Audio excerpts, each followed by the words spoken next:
لله رب العالمين والعاقبة للمتقين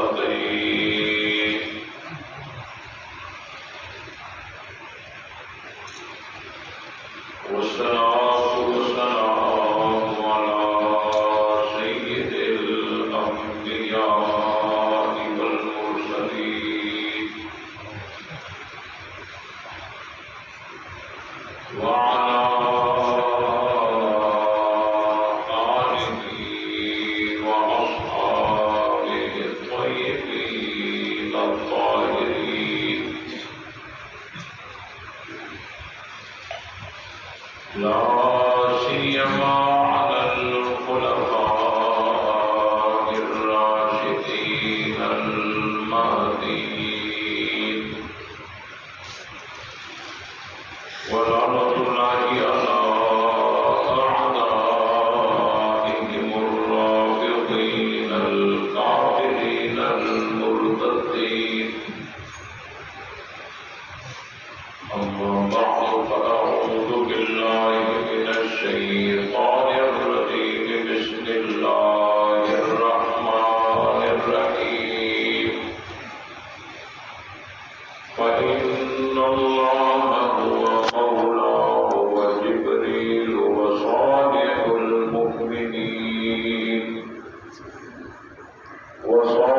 المؤمنين والملائكة بعد ذلك ظهير صدق الله العظيم درود پاک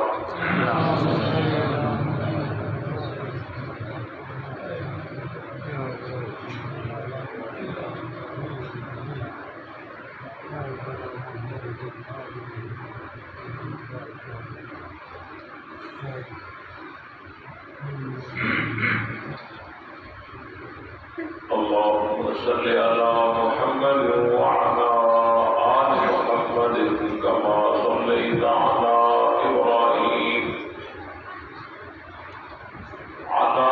إبراهيم وعلى آل إبراهيم إنك حميد مجيد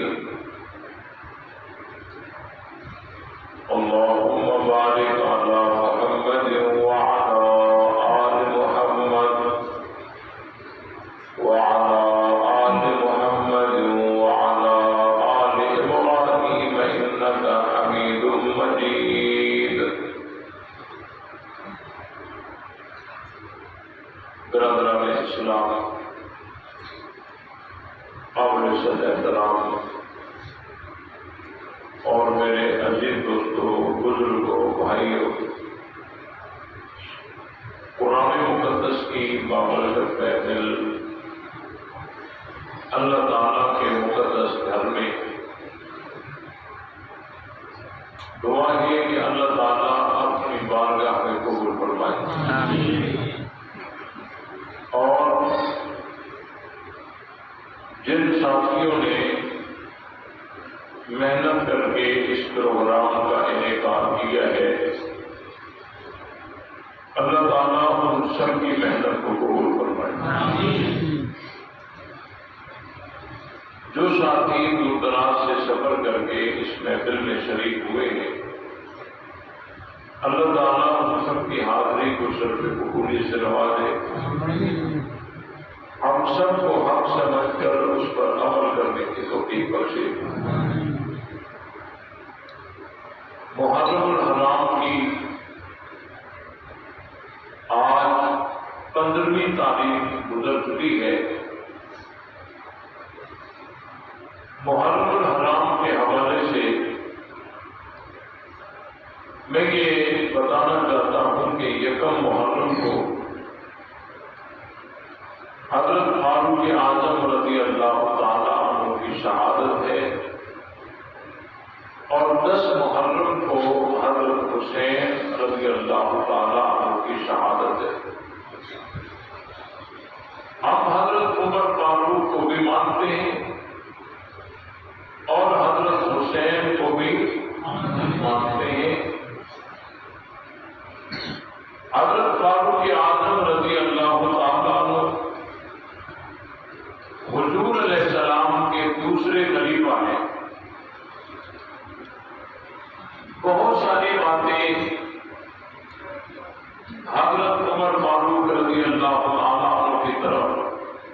منسوب کی جاتی ہیں،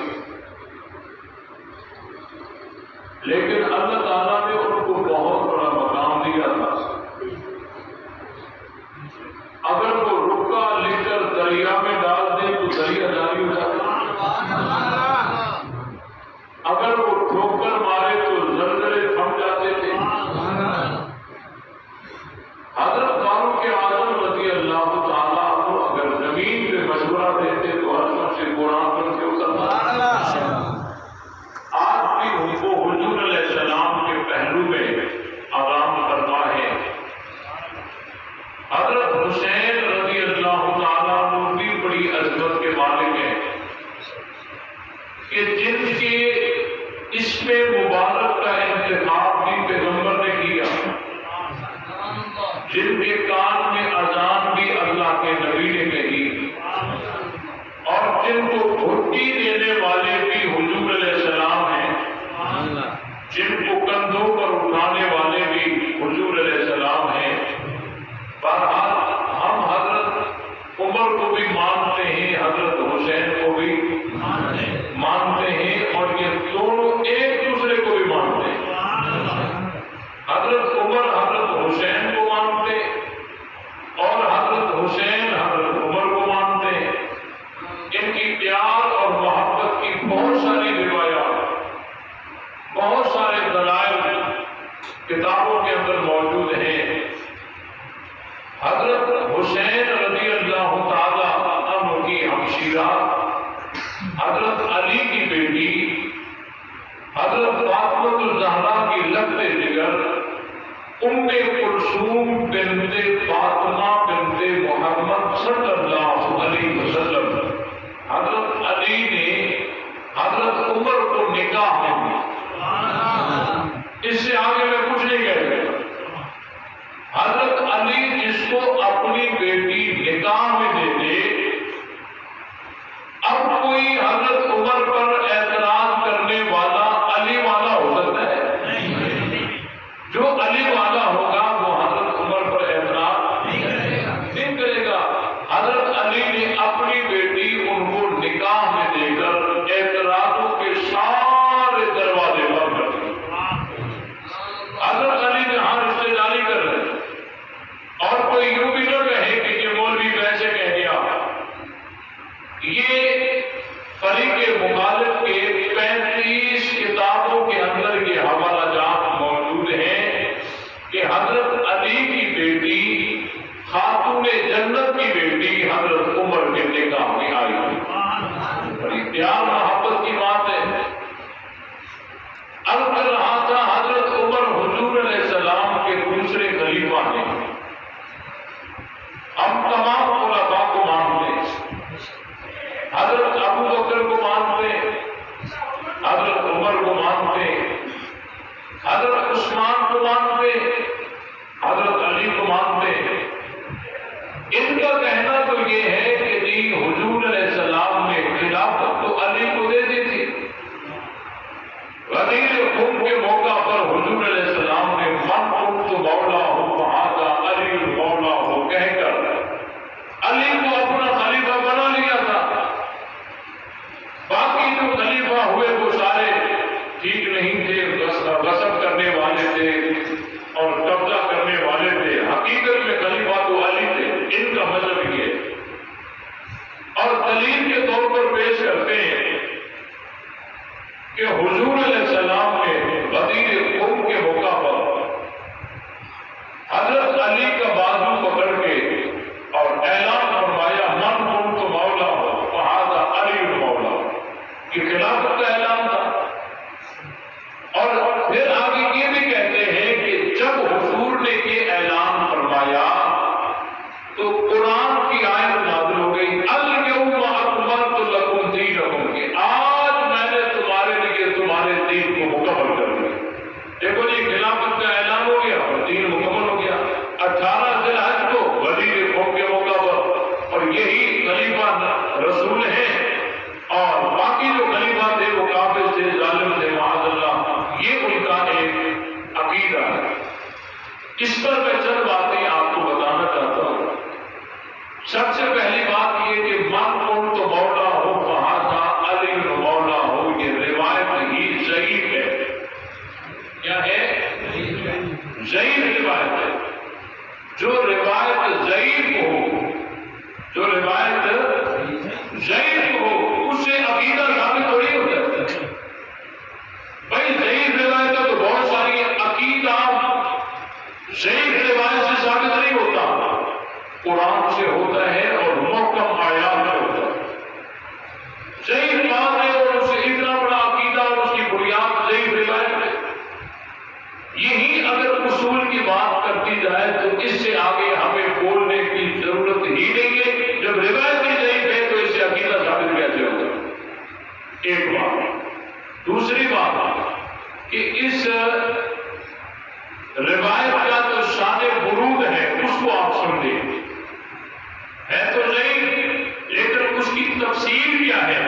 کچھ لوگ اس طرح سے آئے تھے، ادھر چلے گئے واپس، جیسے جلسہ ختم ہوتا ہے تو ہر کوئی اپنے اپنے علاقے کی طرف واپس چلا جاتا ہے، کوئی اس طرف سے آیا وہ وہاں چلا گیا، کوئی اس طرف سے آیا وہ وہاں چلا گیا، ایسا ہی ہوتا ہے۔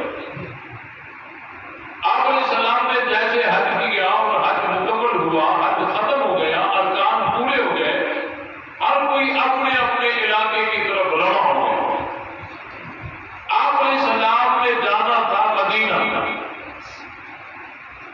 تو ان حاجیوں میں سے کچھ حاجی ایسے تھے کہ انہوں نے بھی جانا تھا مدینہ، تو وہ حضور علیہ السلام کے ساتھ ہو گئے، وہ حضور علیہ السلام کے ساتھ ہو گئے۔ اب چلتے چلتے راستے میں ایک پانی کا تالاب آیا۔ پہلے دور میں جب قافلے چلتے تھے نا، راستے میں کوئی پانی کا چشمہ، کوئی پانی کا تالاب آ جاتا تو قافلے کو روک دیتے تھے تاکہ کوئی حاجت، کوئی تقاضا کسی کا ہو، اس سے فارغ ہو جائے، اس کے بعد ہم آگے چلیں۔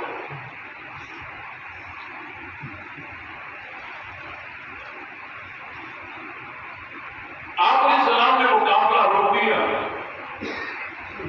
پانی کا تالاب تھا اور پانی کے تالاب کو عربی میں کہتے ہیں غدیر۔ پانی کے تالاب کو عربی میں کہتے ہیں غدیر، اور علاقے کا نام تھا خم، غدیر خم ہو گیا۔ آپ علیہ السلام نے قافلے کو وہیں روک دیا، قافلہ وہیں رکا۔ اب کچھ لوگ ایسے تھے کہ جن کو حضرت علی کے ساتھ کسی معاملے میں رنجش تھی۔ انہوں نے دیکھا کہ حضور علیہ السلام حج سے بھی فارغ ہو گئے اور یہاں رکے بھی ہیں، فارغ بھی ہیں، ہماری جو باتیں ہیں، کچھ اعتراضات ہیں، وہ ہم اب اچھا موقع ہے حضور علیہ السلام سے ڈسکس کر لیتے ہیں۔ تو ان لوگوں نے آپ علیہ السلام سے کچھ باتیں حضرت علی کے متعلق کی کہ اس معاملے پر ہماری علی کے ساتھ رنجش ہے۔ صحابہ ہیں، آپس میں چلتے پھرتے کوئی معاملہ ہو گیا، آپ علیہ السلام نے حضرت علی کو بلایا اور ان کا موقف سنا، پھر ان کا موقف سنا، پھر ان کی آپس میں صلح صفائی کرا دی۔ اس کے بعد آپ علیہ السلام نے ایک خطبہ ارشاد فرمایا اور اس خطبے میں ایک جملہ یہ بھی تھا کہ من کنت مولا ہو فہذا علی مولا ہو، اللہم وال من والا ہو وعاد من عادا۔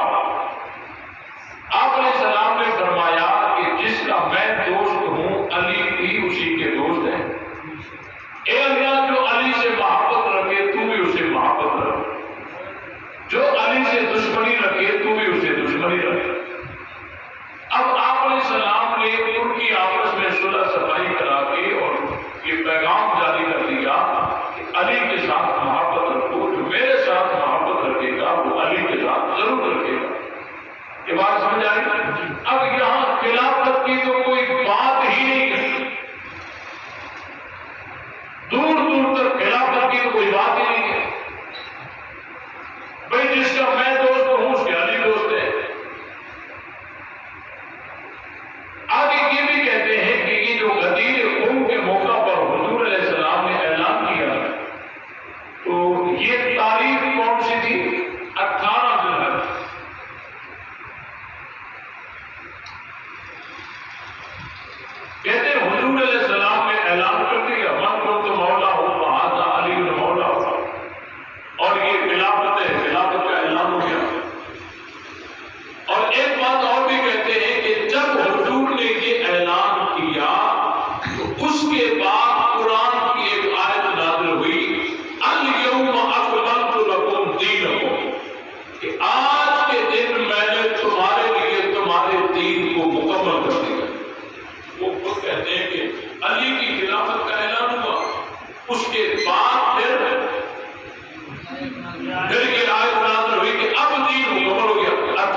سننا چاہتے ہو؟ سمجھ آ رہی بات؟ اس کو سمجھو کہ جس آیت میں وقت کا تعین نہ ہو وہ آیت 10 دفعہ نازل ہو جائے کوئی حرج نہیں. الحمدللہ رب العالمین، سب تعریفیں اس اللہ کے لیے جو تمام جہانوں کا پالنے والا ہے. اب اس آیت میں وقت کا تعین ہے نہیں ہے. اب یہ آیت اگر 10 دفعہ نازل ہو جائے کوئی حرج نہیں، لیکن جس آیت میں وقت کا تعین ہو وہ 2 دفعہ نازل نہیں ہو سکتی. مثلا میں آج کہہ دوں کہ جی فلاں دوست کا خط مجھے منگل کو ملا، فلاں دوست کا خط مجھے منگل کو ملا، پھر دوسرے محلے میں تقریر کر کے کہوں کہ فلاں دوست کا خط مجھے جمعرات کو ملا. سننے والے مجھے معاف نہیں کریں، کہیں گے اگر منگل والی بات ٹھیک ہے تو جمعرات والی بات غلط ہے، اگر جمعرات والی ٹھیک ہے تو منگل والی غلط ہے. تو یہاں وقت کا تعین ہے. جس خبر میں وقت کا تعین ہو وہ خبر 2 دفعہ نہیں ہوتی. آیت میں وقت کا تعین ہو وہ آیت 2 دفعہ نازل نہیں ہوتی. اللہ نے 9 ذی الحجہ کو کہہ دیا کہ آج میں نے دین مکمل کر دیا.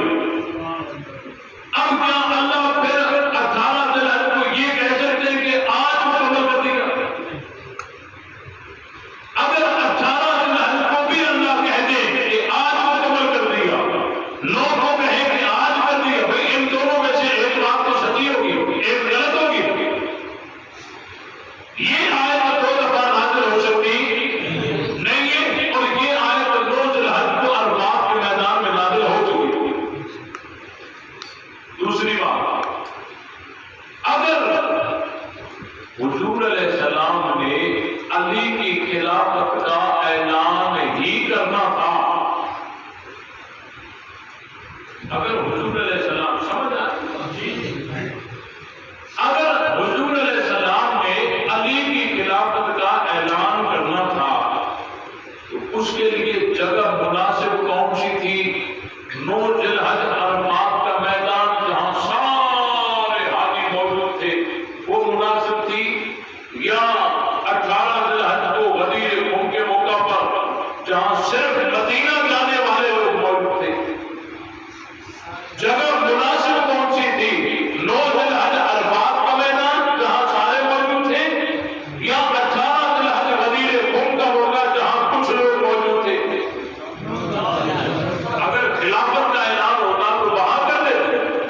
بھائی دیکھیں، کل آپ نے کوئی پروگرام کرنا ہے، آپ اس پروگرام میں اعلان جب کریں گے تو جلسہ ختم ہو جانے کے بعد جب ہر کوئی چلا جائے پھر گلی میں جا کے اعلان کریں گے، یا اس بڑے جلسے میں اعلان کر دیں گے کہ کل فلاں جگہ فلاں خطیب نے آنا ہے وہاں آپ کو بلائیں.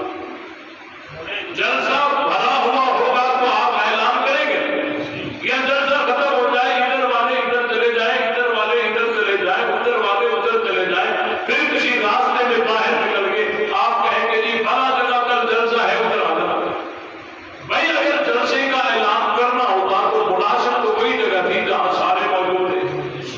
اگر حضور علیہ السلام نے علی کی خلافت کا اعلان کرنا تھا، علی کی خلافت کا اعلان کرنا تھا تو اس کے لیے جگہ تو مناسب تھی نا جہاں سارے حاجی موجود تھے، ہر علاقے کے لوگ موجود تھے. وہاں تو حضور نے اعلان کیا نہیں. یہاں اگر راستے میں ایک معاملہ پیش آیا اس میں حضور نے خطبہ دے دیا، اس میں خلافت کی تو کوئی بات ہی نہیں. بات سمجھ آئی کہ نہیں؟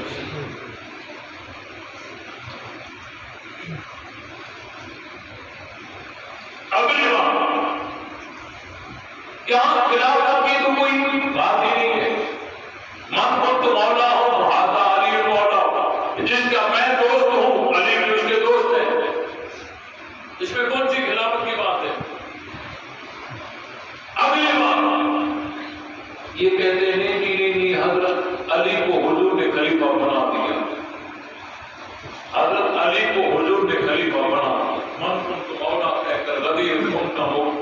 غدیر مفتی مکمل حضور علیہ السلام نے علی کو خلیفہ بنا دیا، علی کو خلیفہ بنا دیا، علی کو خلیفہ بنا دیا.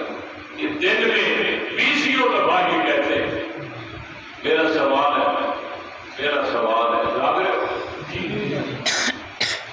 اگر حضور علیہ السلام نے علی کو خلیفہ بنا دیا من کن تو مولا ہو کہہ کر، اور یہ دن میں ایک دن میں 20 دفعہ کہتے ہیں کہ حضور نے علی کو خلیفہ بنا دیا. حضرت علی نے اپنی پوری زندگی میں ایک دفعہ بھی اس چیز کا اعلان کیا کہ حضور نے مجھے خلیفہ بنایا ہے؟ علی تو پوری زندگی میں ایک دفعہ بھی اعلان نہیں کرتے، اور یہ ایک دن میں 20 دفعہ کہتا ہے کہ حضور نے علی کو خلیفہ بنا دیا. اور خود حضرت علی پوری زندگی میں ایک دفعہ بھی نہیں کہتے کہ یارو ادھر جا رہے ہو، حضور نے تو خلیفہ مجھے بنایا ہے. علی تو پوری زندگی میں ایک دفعہ بھی نہیں کہتے. چلو اعلان تو نہیں کیا، کہیں اظہار کیا ہوگا وہ دکھا دو. حضرت علی اپنی خلافت کا نہ اعلان کر رہے ہیں نہ اظہار کر رہے ہیں، اور یہ تو وہی مسئلہ ہے نا، چائے سے زیادہ چینل گرم ہے. چائے سے زیادہ چینل گرم ہے. حضرت علی نے پوری زندگی میں ایک دفعہ بھی اعلان نہیں کیا. بھائی دیکھو الیکشن ہوتی ہے نا، الیکشن اس میں پارٹی ٹکٹیں تقسیم کرتی ہے. بھائی ایم پی اے کی ٹکٹ کس کو مل گئی، ایم ایل اے کی ٹکٹ اس کو مل گئی. اب جس کو ٹکٹ ملے اس کے مقابلے میں اور کوئی لوگ کھڑے ہو جائیں کہ ایم ایل اے میں ہوں، میں الیکشن لڑوں گا، ایم پی اے کی سیٹ پہ میں لڑوں گا. تو جس کو ٹکٹ ملی ہوئی ہوگی وہ کم از کم ایک دفعہ کو اٹھے گا، بھائی یہ جماعت نے مجھے ٹکٹ دی ہے، ایسے کہے گا. اگر حضور علیہ السلام نے حضرت علی کو خلیفہ بنا دیا تھا تو کم از کم حضرت علی پوری زندگی میں ایک دفعہ کو اعلان کرتے. علی نے تو ایک دفعہ بھی اعلان نہیں کیا. پوری زندگی میں ایک دفعہ بھی علی نے اعلان نہیں کیا کہ حضور نے مجھے خلیفہ بنا دیا ہے. نہ اعلان کیا نہ اظہار کیا. چلو نہ اعلان کیا نہ اظہار کیا، چپ کر کے گھر میں بیٹھ جاتے ہیں، ایسا بھی نہیں کیا. چپ کر کے بیٹھے بھی نہیں، اپنے سے پہلے باری باری 3 خلافتوں کو تسلیم کرتے رہے. بیعت کی، پیچھے نماز پڑھی، بیٹا پیدا ہوا، نام ابو بکر رکھ دیا.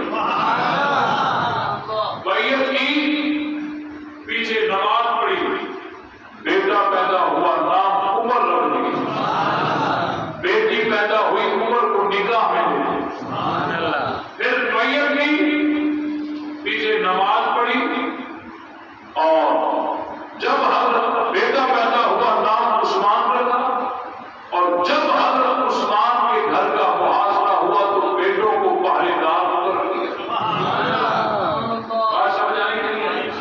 اگر حضور حضرت علی کو خلیفہ بناتے تو حضرت علی ایک دفعہ کو اعلان کرتے. اب اور زاویے سے سمجھیے، اگر حضور علیہ السلام نے علی کو خلیفہ بنایا ہوتا، ایک دفعہ بھی خلافت کا اعلان کیا ہوتا حضور نے علی کے لیے، تو کیا حضرت علی کو یہ جائز تھا کہ وہ کسی اور کی بیعت کرتے؟ جب حضور علی کو خلیفہ بنا جائے تو کیا علی کے لیے یہ جائز تھا کہ یہ کسی اور کی بیعت کرے؟ لیکن علی تو بیعت کرتے رہے. ثم تناول يد ابي بکر فبايعه، احتجاج تبرشی میں لکھا ہوا کہ حضرت علی نے صدیق اکبر کا بازو پکڑا اور بیعت کر دی. ہاتھ پکڑا اور بیعت کر دی. بھائی اگر حضرت علی کو پیار نہ ہوتا تو ان کے ہاتھوں پہ بیعت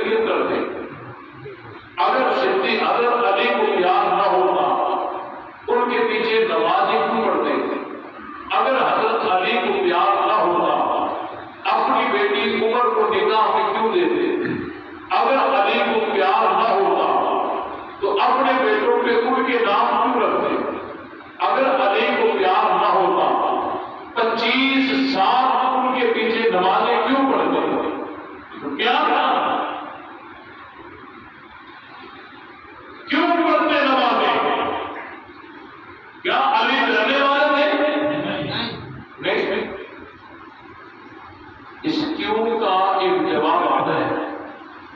ہم جو کہتے ہیں نا یہ کیوں کیا، یہ کیوں کیا، اگر پیار نہیں تھا تو بیعت کیوں کی، اگر پیار نہیں تھا تو پیچھے نماز کیوں پڑھی. اس کیوں کا اس طرف سے ایک جواب آتا ہے. آج ہم اس جواب کا جواب دیں گے. بات سمجھ آئی کہ نہیں آئی؟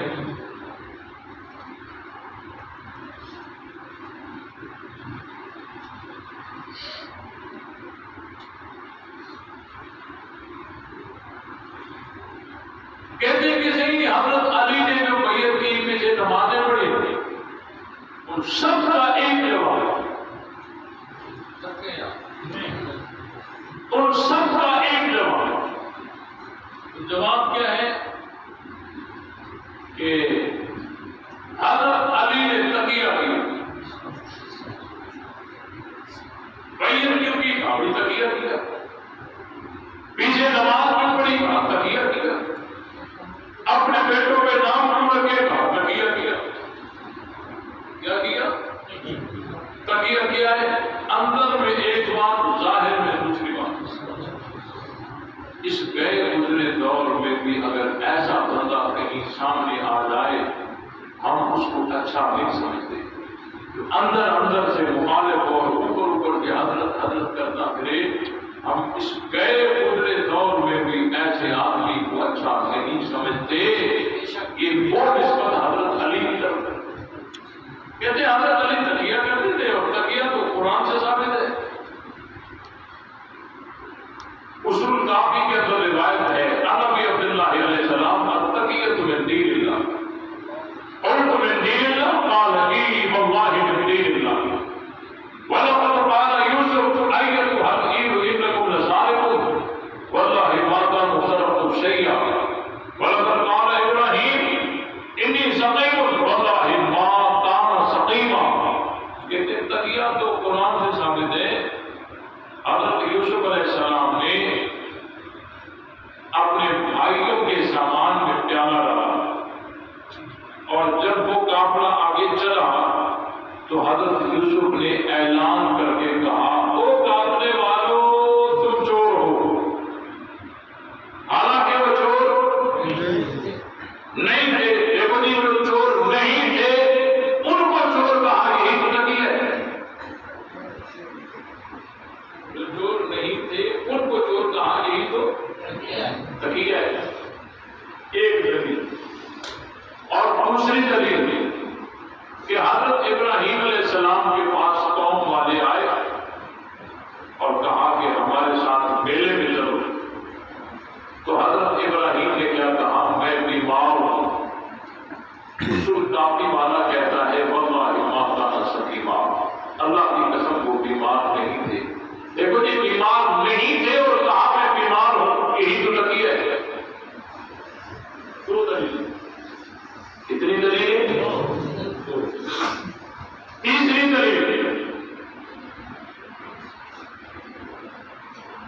حضرت ابراہیم علیہ السلام اپنی بیوی حضرت سارہ رضی اللہ تعالیٰ عنہا کے ساتھ جا رہے تھے. راستے میں کچھ لوگ آئے اور انہوں نے کہا کہ یہ آپ کی کیا لڑکی ہے؟ یہ بیوی.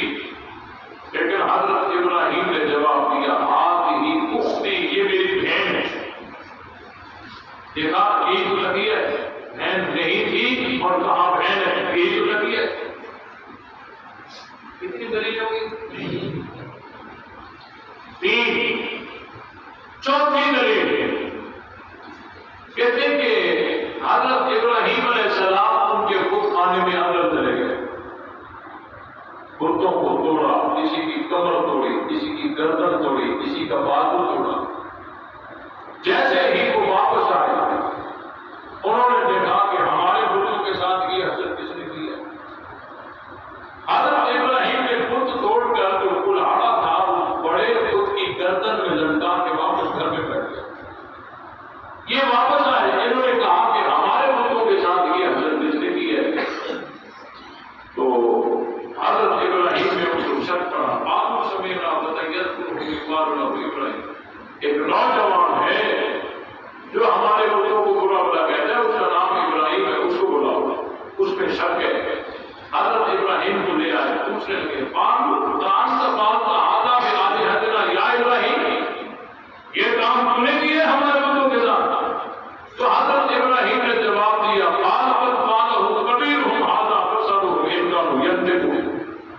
ان کے بڑے نے کیا، پوچھو ان سے اگر یہ بولتے۔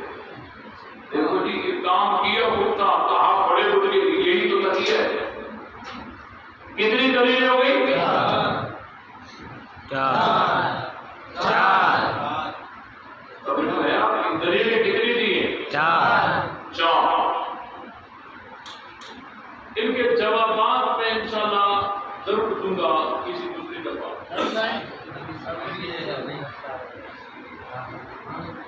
اگلے سال دے ابھی نہیں ذوق میں ہے نا۔ سب سے پہلی بات یہ کہ حضرت ابراہیم علیہ السلام نے کہا تو قافلے والوں تم چور ہو، حالانکہ وہ چور نہیں تھے۔ یہ کہتے ہیں نا وہ چور نہیں تھے۔ دیکھو جی وہ چور نہیں تھے اور ان کو چور کہا، یہی تو تقیہ ہے۔ سب سے پہلی بات یہ کہ اس کو دیکھیں 13واں پارہ سورہ یوسف آیت نمبر 70، 13واں پارہ سورہ یوسف آیت نمبر 70، اس میں ہے فَلَمَّا جَهَّزَهُم بِجَهَازِهِمْ جَعَلَ السِّقَايَةَ فِي رَحْلِ أَخِيهِ۔ حضرت یوسف علیہ السلام نے سامان میں پیالہ ڈالا۔ آگے قرآن کیا کہتا ہے؟ ثُمَّ أَذَّنَ مُؤَذِّنٌ، پھر اعلان کرنے والے نے اعلان کیا، او قافلے والوں تم چور ہو۔ پیالہ حضرت یوسف نے ڈالا، اعلان کسی اور نے کیا، اور مؤذن یہاں اللہ نے نکرہ لا کے بتا دیا ہے، پیالہ ڈالنے والا اور ہے، اعلان کرنے والا اور ہے۔ تقیہ تو تب ہوتا جب پیالہ بھی حضرت یوسف ڈالتے، اعلان بھی حضرت یوسف کرتے۔ یہ اصول کاری والا جھوٹ بولتا ہے، پیالہ حضرت یوسف نے ڈالا ہے، اعلان کسی اور نے کیا ہے۔ اس آیت سے تقیہ ثابت باقی کتنے بچے؟ چار میں سے ایک جائے تو باقی دو، تین۔ باقی کتنے بھائی؟ تین۔ حضرت ابراہیم علیہ السلام کے پاس آئے اور حضرت ابراہیم علیہ السلام کے پاس آئے، کہنے لگے کہ آپ ہمارے ساتھ میلے پہ چلے۔ تو حضرت ابراہیم نے کہا میں بیمار ہوں، میں بیمار ہوں۔ اصول کافی والا کیا کہتا ہے؟ واللہ ما کان سقیما، اللہ کی قسم وہ بیمار نہیں تھے۔ یہی تو تقیہ ہے، دیکھو جی بیمار نہیں تھے اور کہا میں بیمار ہوں، یہی تو تقیہ ہے۔ بھائی یہ قرآن سچا ہے یا نہیں؟ اللہ کے نبی سچے ہیں یا نہیں؟ بھائی جب قرآن میں لکھا ہوا ہے اللہ کا نبی کہتا ہے میں بیمار ہوں، تو بس بیمار ہو۔ یہ تو تم نے بتایا کہ بیمار نہیں تھے۔ قرآن میں آگے چل کر کہیں وضاحت آئی ہے کہ حضرت ابراہیم بیمار نہیں تھے؟ آئی ہے قرآن میں؟ نہیں۔ جب حضرت ابراہیم نے کہا میں بیمار ہوں تو بس بیمار تھے۔ یہ تو تم نے بنایا ہے کہ وہ بیمار نہیں تھے۔ یہ کہاں ہے بیمار نہیں تھے؟ جب قرآن میں ہے اللہ کا نبی کہتا ہے میں بیمار ہوں تو بس بیمار تھے۔ بات سمجھ آ گئی؟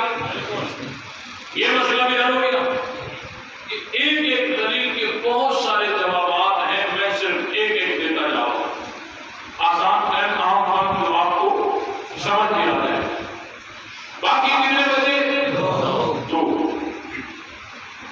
حضرت ابراہیم علیہ السلام اپنی بیوی کے ساتھ جا رہے تھے، راستے میں کسی نے پوچھا کہ یہ آپ کی کیا لگتی ہے؟ یہ کون؟ بیوی۔ حضرت ابراہیم نے جواب دیا ہاں اختی، یہ میری بہن ہے۔ دیکھا کہ یہ تو تقیہ ہے، بہن نہیں تھی اور کہا میری بہن ہے۔ اس کو سمجھیے، ایک ہوتا ہے جھوٹ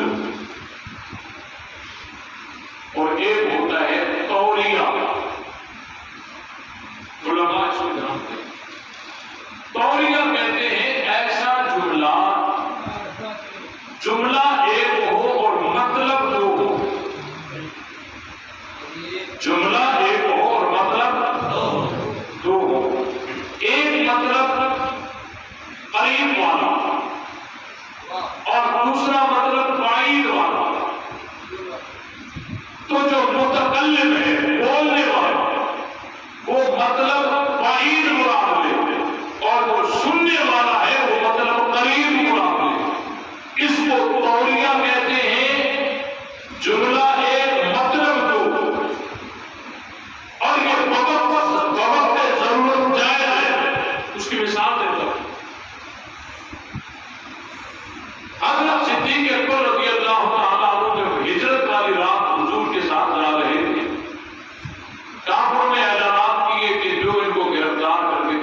بتا دیا ہمیں انعام ملے.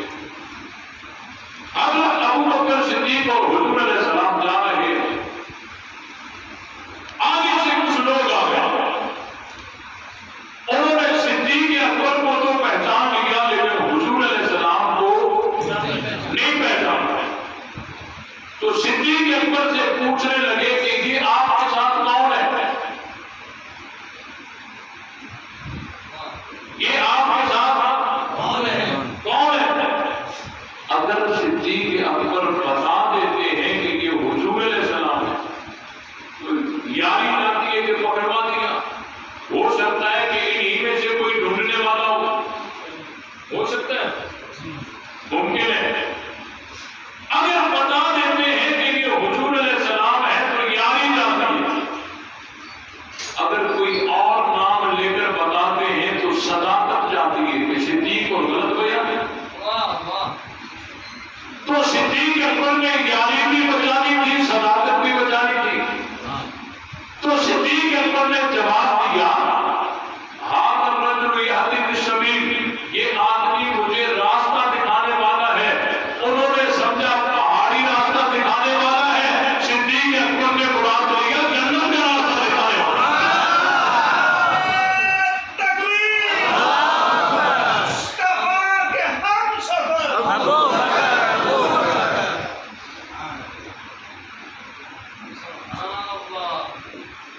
اس کو جھوٹ نہیں کہتے، یہ توریہ ہے. کیا ہے؟ توریہ ہے. سید حضرت مولانا سید عبداللہ شاہ بخاری رحمۃ اللہ علیہ کے لیے بھی ایک واقعہ آتا ہے. ان کے مدرسے میں پولیس ان کو گرفتار کر لیا. وہ کھڑے ہوئے تھے میدان میں.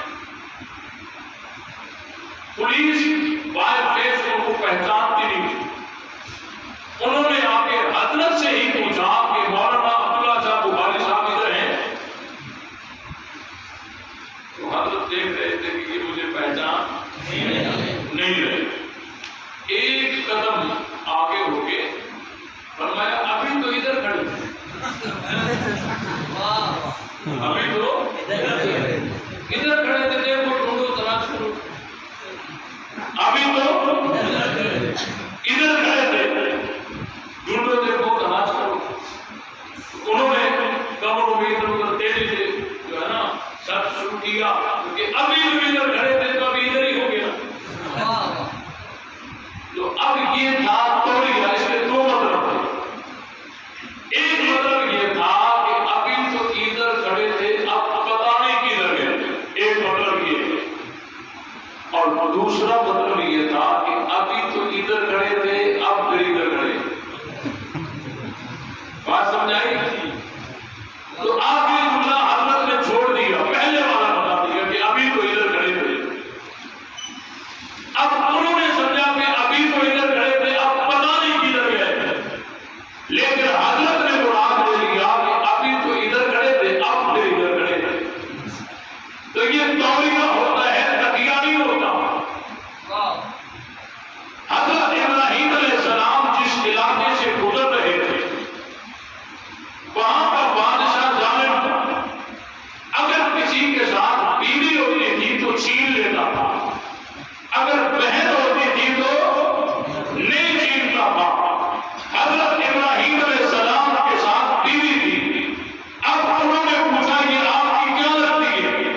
تو حضرت ابراہیم نے جواب دیا ہذہ اختی، یہ میری بہن ہے.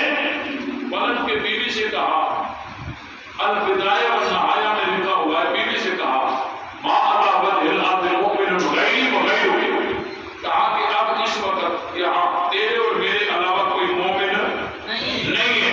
میں نے تیرے لیے ان کو یہ خبر دی ہے کہ یہ میری بہن ہے. فلا تکذبینی، تو میری تکذیب نہ کرنا. یعنی حضرت ابراہیم نے ایمانی رشتہ بتایا، انہوں نے نسبی سمجھ لیا. حضرت ابراہیم نے ایمانی رشتہ بتا دیا، انہوں نے نسبی سمجھ لیا.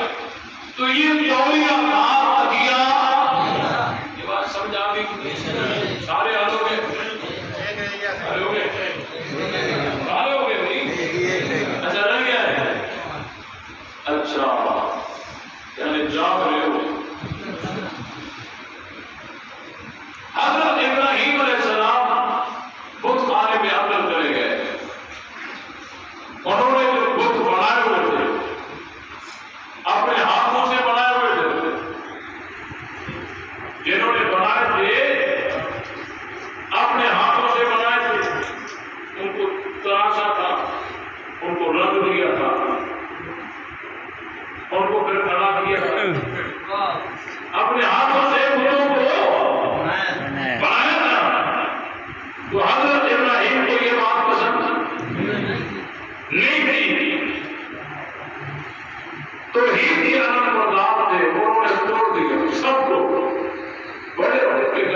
قالوا سمعنا فتى يذكرهم يقال له ابراہیم. ایک نوجوان ہے جو ہمارے بزرگوں کو برا بلا کہتا ہے، اس کو بلاؤ. ایک نوجوان ہے، نوجوان ہے، یہ چھوکر کی جماعت کا یہ کام کرتے ہی نوجوان ہے. ایک نوجوان ہے، نام اس کا ابراہیم ہے، بلاؤ اس کو. حضرت ابراہیم کو لے آئے. اب حضرت ابراہیم سے تفتیش ہو گئی.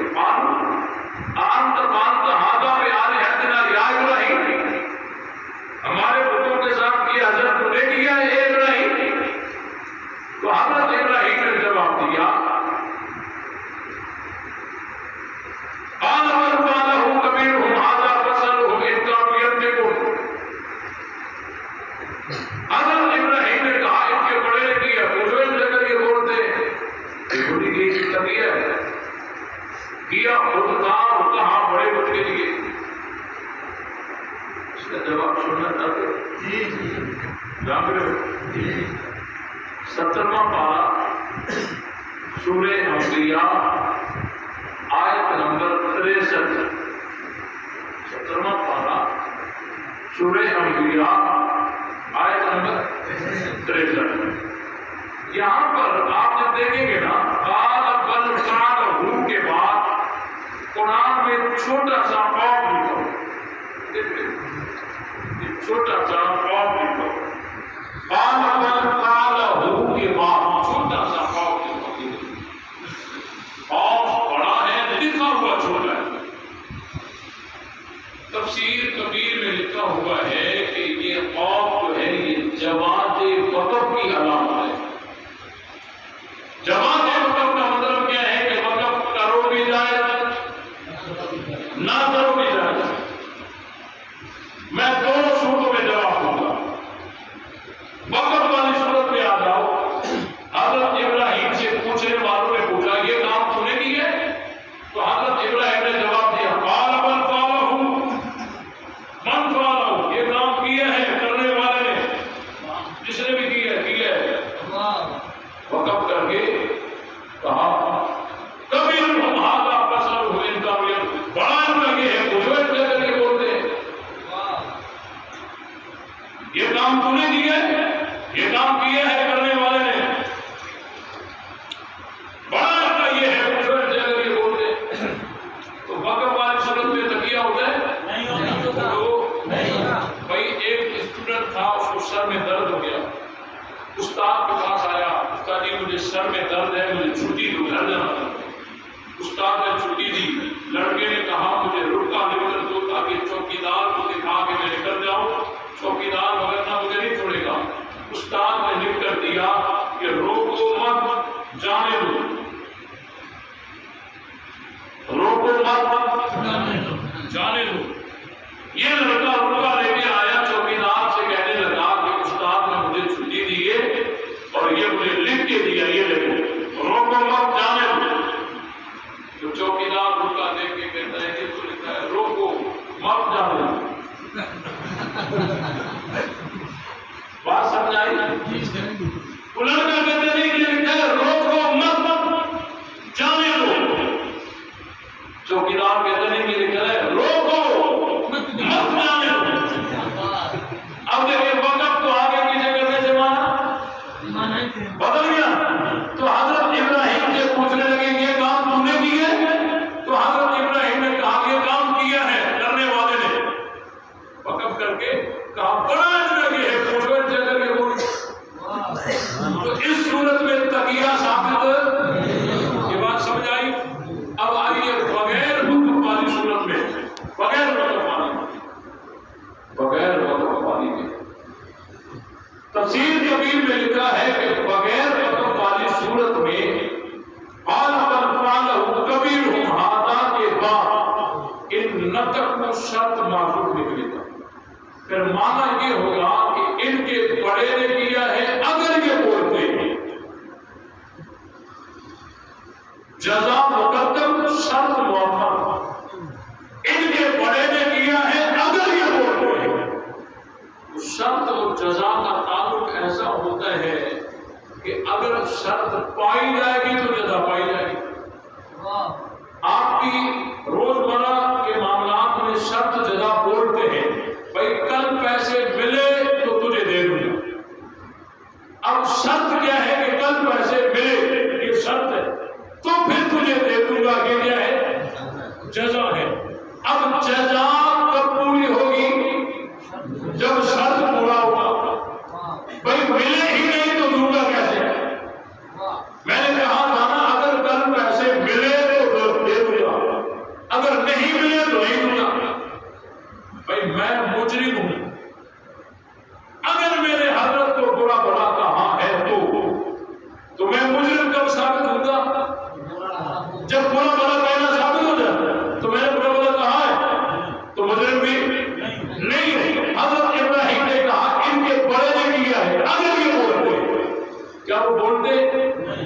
دوسرا جواب. تیسرا جواب سماعت فرمائے جس میں نہ ہم وقف کریں گے نہ محذوف کچھ نکالیں گے, سیدھی عبارت آیت رواں پڑیں گے. اس کا جواب کیا ہوگا؟ قال بل فعله كبيرهم هذا فاسألوهم إن كانوا ينطقون. ان کے بڑے نے کیا پوچھو جب یہ بولتے. تو اس کا جواب آپ سمجھیں کہ بہت ساری جگہوں پر ایسے جملے بولے جاتے ہیں کہ لفظوں میں تو اقرار ہوتا ہے لیکن حقیقت میں انکار ہوتا ہے. لفظوں میں تو اقرار ہوتا ہے اور حقیقت میں انکار ہوتا ہے. کہ مخاطب کو شرمسار کرنے کے لیے ایسے جملے بولے جاتے ہیں. کسی طالب علم کا موبائل چوری ہو گیا, وہ استاد کے پاس آیا, کہتا ہے استاد جی میرا موبائل چوری ہو گیا, بڑا مہنگا موبائل تھا اور بڑی مشقت سے میں نے لیا تھا, میرا موبائل چوری ہو گیا. آگے استاد کہتے میں نے چلایا نہیں, میں آپ کو نہیں کرا, میرا موبائل چوری ہو گیا, میں نے پیسے جمع کر کے لیا تھا, میرا موبائل میں نے چلایا. اب لفظوں میں تو اقرار ہے نا, میں نے چرایا ہے, لفظوں میں تو اقرار ہے, لیکن کسی عدالت میں جملے کو لے جاؤ وہ اقرار کہیں گے. جس کا موبائل چوری ہوا وہ کہے گا کہ اس نے اقرار کیا نہیں. یہ جملے بولے جاتے ہیں اگلے کو شرمسار کرنے کے لیے. میں نے چرایا, لفظوں میں تو اقرار ہے میں نے چرایا ہے لیکن حقیقت میں کیا ہے؟ انکار ہے. ایسی مثال بہت ساری ملتی ہے. بھی جو لیڈر ہے بھی بڑے کام کہتے ہیں نا ایک دوسرے کو, اس کا مطلب یہ ہوتا ہے کہ تو لیڈر نہیں ہے. اس کی مثال ایک قرآن میں بھی ہے. 25واں پارہ سورہ دخان آیت نمبر 49, اس میں اللہ تعالیٰ جہنمی کا ذکر کرتے ہوئے فرماتے ہیں ذوق عذاب کو چکھ انکا انت العزیز الکریم, بے شک تو زبردست عزت والا, چکھ عذاب کو چکھ. اب جو عذاب چکھ رہا ہے وہ عزت والا ہے, وہ زبردست ہے. یہ اس کو شرمسار کرنے کے لیے ایسے جملے بولے جاتے ہیں. چوتھا جواب اس کا سوال کرنا ہے. ایک قاعدہ ہے, جو جملہ عاجز اور قادر کے درمیان میں بند ہو وہ عاجز کی طرف نہیں قادر کی طرف لوٹتا ہے. جو جملہ عاجز اور قادر کے درمیان میں بند ہو وہ عاجز کی طرف نہیں قادر کی طرف لوٹتا ہے. پریشان نہ ہونا, مثال دے کے سمجھا دیتا ہوں. ایک کمرہ ہے, اس کمرے کے اندر ایک آدمی, کمرے کے اندر ایک آدمی اور ایک آدمی کمرے سے باہر ہے. کمرے کے اندر بھی ایک, کمرے سے باہر بھی ایک. جو اندر والا ہے اس نے باہر والے کو آواز دی یا فلاں ادھر آ. باہر والا اندر آیا, باہر والا. اب اندر آدمی کتنے تھے؟ ایک تھا. باہر والا آیا, اس ایک سے پوچھنے لگا کہ مجھے کس نے بلایا. اندر آدمی کتنے تھے؟ ایک تھا. باہر سے آنے والے نے اس ایک سے پوچھا کہ مجھے کس نے بلایا, مجھے کس نے بلایا. اب جو اندر بیٹھا تھا اس نے جواب دیا اس دیوار میں. بات سمجھ آئی؟ دیوار میں بلایا. اب دیوار بلانے پر قادر ہے, عاجز ہے, اور یہ بلانے پر قادر ہے. دیوار بلانے سے عاجز ہے. اب ایک جملہ عاجز اور قادر کے درمیان میں ہے. بلایا تو ان دونوں میں سے کسی, یا تو دیوار نے بلایا یا اس نے بلایا. اب ایک جملہ عاجز اور قادر کے درمیان میں جب بند ہو جائے تو عاجز کی طرف نہیں قادر کی طرف لوٹتا ہے کہ دیوار نے نہیں, اس نے بلایا. اب سوال یہ ہوگا کہ اس نے اس کو کیوں کہا کہ دیوار نے بلایا.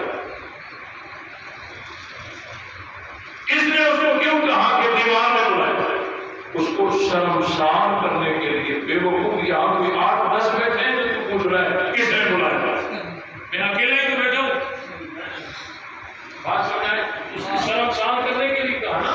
یہاں کوئی 8-10 بندے بیٹھے ہوں تو پھر یہ سوال بنتا تھا نا کہ کس نے بلایا. جب بیٹھا میں اکیلا ہوں تو باہر جا کے کہتے کس نے بلایا؟ کہ دیوار نے بلایا. وہ بھی کہنے لگیں گے ہمارے بندوں کے ساتھ ہاں کس نے بلایا؟ دیوار نے بلایا. بھائی دیوار بلا نہیں سکتے. سمجھنا بے وقوف پھر پوچھ کیوں رہا کہ کس نے بلایا؟ تو حضرت ابراہیم سے پوچھنے کس نے کیا یہ کام؟ کہا بڑے پوچھنے. کہا وہ کر تو نہیں سکتے. کہا بولتے ہیں تو بول بھی نہیں سکتے. تو حضرت ابراہیم نے گویا کہ ان کو سمجھایا جو نہ کچھ کر سکتے ہیں نہ بول سکتے ہیں نہ خود کو بچا سکتے ہیں پھر تمہارے معبود کیسے؟ بات سمجھائی کہ نہیں؟ خود بناتے ہو رنگ بھی دیتے ہو اور اپنے یوں کر کے کھڑے بھی ہو جاتے ہو. تو حضرت ابراہیم آپ کو شرمسار کر رہے تھے نا. نہ سن سکتے ہیں نہ بول سکتے ہیں نہ کچھ کر سکتے ہیں نہ خود کو بچا سکتے ہیں. یہ تمہارے معبود کیسے؟ تمہارے بنائے ہوئے ہیں. تمہارے بنائے ہوئے ہیں. یہ تمہارے معبود کیسے؟ تو چاروں دلائل حل ہو گئے. سب کے جوابات آ گئے. تو ہماری کیوں برقرار ہے؟ اگر علی کو محبت نہ ہوتی تو ان کے پیچھے نماز کیوں پڑھتے؟ بیعت کیوں کرتے؟ اپنے بیٹوں کے نام کیوں رکھتے؟ اپنی بیٹی حضرت عمر کو نکاح میں کیوں دیتے؟ یہ ساری چیزیں سمجھو. دین حق کو پہچانو اور اس کے پیچھے. یہ بات سمجھ آ رہی کہ نہیں آئی؟ ایک بات اور بھی کرتا ضرور. آج کل کے بہت سارے لوگ اس میں پھنسے ہوئے یار ہم کدھر جائیں. وہ کہتے ہیں ہم حق پہ. یہ کہتے ہیں ہم حق پہ. ہم کدھر جائیں کہتے ہیں. وہ بھی قرآن پڑھتے ہیں یہ بھی قرآن پڑھتے ہیں. ہم تو جی ہم کدھر جائیں. آج میں ایسا فارمولہ بتا کے رہتا ہوں جس کو سمجھنے کے لیے زیادہ پڑھے لکھے ہونے کی ضرورت نہیں. آپ کو حق سمجھ آ جائے گا. حق کدھر ہے. بات سمجھ آئی؟ اللہ تعالیٰ کو 3 چیزیں محبوب ترین ہیں. کتنی؟ 3. ایک کتاب اللہ قرآن مجید. قرآن سے بڑھ کر کوئی کتاب نہیں. اور دوسری کعبہ اللہ. کعبہ اللہ سے بڑھ کر کوئی عظمت میں گھر نہیں. اور تیسری چیز رسول اللہ علیہ السلام. حضور علیہ السلام سے بڑھ کر عظمت میں کوئی شخصیت بڑھ کر بھی نہیں ہے برابر بھی نہیں ہے. یہ بات سمجھ آئی؟ بڑھ کر بھی نہیں ہے برابر بھی نہیں ہے. اب یہ تینوں چیزیں اللہ نے جس مذہب کو دی ہے وہ مذہب سچا ہے. قرآن مجید لکھنے کا مشورہ دینے والے جمع کرنے کا مشورہ دینے والے حضرت عمر ہیں. ہم ان سے کہتے ہیں کہ رکھو ہاتھ حضرت عمر پر کے ہمارے ہیں. کہتے نہیں وہ تمہارے ہیں. تم کہتے ہیں الحمدللہ. قرآن مجید کو جمع کرنے کا جس نے حکم جاری کیا وہ صدیق اکبر ہے. ہم ان کو کہتے ہیں کہ رکھو ہاتھ صدیق اکبر پہ کہ یہ ہمارے. کہتے نہیں یہ بھی تمہارے ہیں. ہم کہتے ہیں الحمدللہ. قرآن مجید کو لغت قریش کے جمع حضرت عثمان نے کی. ہم ان کو کہتے ہیں رکھو ہاتھ حضرت عثمان پر کہ یہ ہمارے. کہتے نہیں یہ بھی تمہارے ہیں. ہم کہتے ہیں الحمدللہ ہمارے.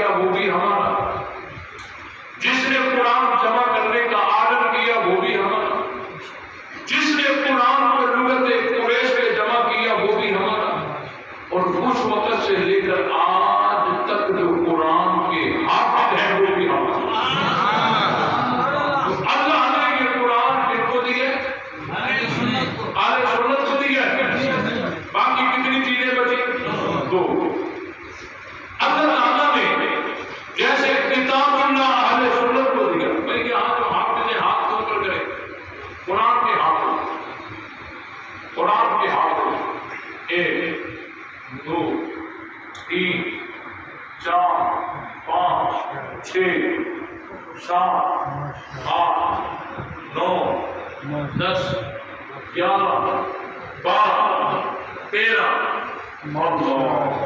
دیکھیں چھوٹے سے پروگرام میں کتنے قرآن کے حافظ 13 اور ان کو ذرا کہیے آپ اپنی بہت بڑی مجلس میں بہت بڑے جلوس میں اعلان کرو ذرا کہ جو قرآن کے حافظ ہاتھ کو اوپر کرے تو سر بھی نہیں کرے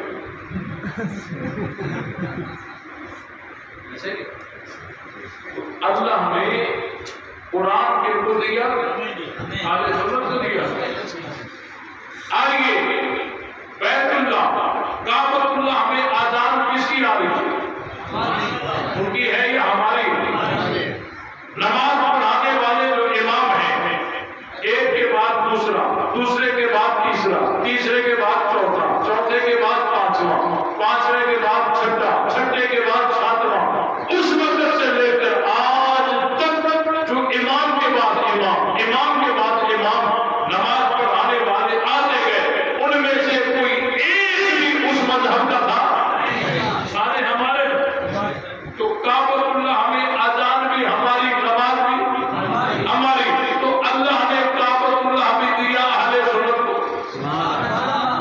ایسے ہی ہے صحیح کہہ رہا ہوں تفصیلات کا وقت نہیں مگر یہاں بڑے حاشیے لگتے بڑے حاشیے لگتے آگے بھی مجھے جانا ہے کہیں آخری حضور علیہ السلام کہیں جا رہے ہیں کہیں سے آ رہے ہیں سفر میں جا رہے ہیں جہاد میں جا رہے ہیں جنگ میں جا رہے ہیں صلح کرنے جا رہے ہیں لڑنے جا رہے ہیں آ رہے ہیں جا رہے ہیں بیٹھ رہے ہیں حضور کے ساتھ آنے جانے پھرنے چلنے والے کون صحابہ ہیں کون ہیں حتیٰ کہ حضور علیہ السلام کی جب وفات ہوئی تو حضور علیہ السلام کی تدفین ہوئی خاتون جنت حضرت فاطمہ کے ہوتے حضور علیہ السلام کی تدفین ہوئی خاتون جنت حضرت فاطمہ کے ہوتے صحیح کہہ رہے یہ صحیح کہہ رہے یہ صحیح کہہ رہے اچھا حضرت فاطمہ کے حجرے میں نہیں ہوئی کس کے حجرے میں ہوئی اچھا حضرت عائشہ کے حجرے میں ہاں اگر حضور علیہ السلام کی تدفین خاتون جنت حضرت فاطمہ کے حجرے میں ہوتی تو ہمیں کوئی اعتراض نہیں تھا کیونکہ حضرت فاطمہ ہماری ہے لیکن اگر ایسا ہوتا تو لڑائی باقی رہتی وہ کہتے حضرت فاطمہ ہماری ہے حضور ہمارے گھر ہے ہم کہتے نا وہ حضرت فاطمہ ہماری ہے حضور ہمارے گھر ہے یہ لڑائی باقی رہتی اللہ کو پہلے ہی پتا تھا اللہ نے حضور کو چن کر حضرت عائشہ کے حجرے میں سلا دیا وہ بھی کہتے ہیں عائشہ تمہاری ہے ہم بھی کہتے ہیں ہماری اب حضور علیہ السلام کے ساتھ روزے میں حضور علیہ السلام کے ساتھ روزے اطہر میں تدفین ہوئی حضرت علی کی حضرت عباس کی حضور علیہ السلام کے ساتھ روزے اطہر میں حضرت علی کی تدفین ہوئی اچھا نہیں ہوئی حضرت عباس کی تدفین ہوئی اچھا ایسا بھی نہیں ہے حضرت علی کی تدفین روزے میں نہیں ہوئی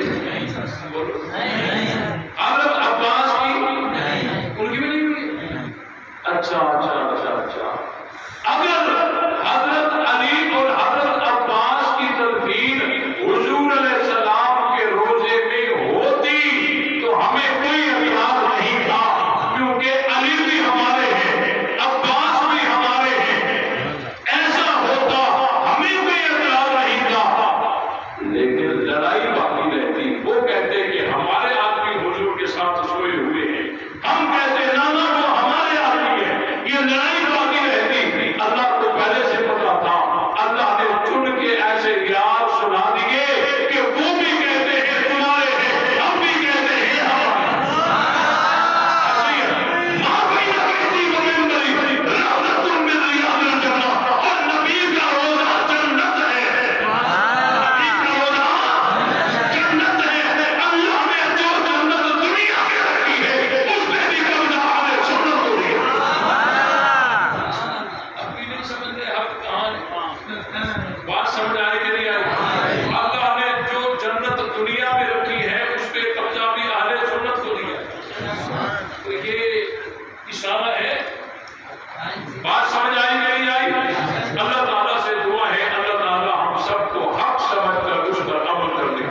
آمین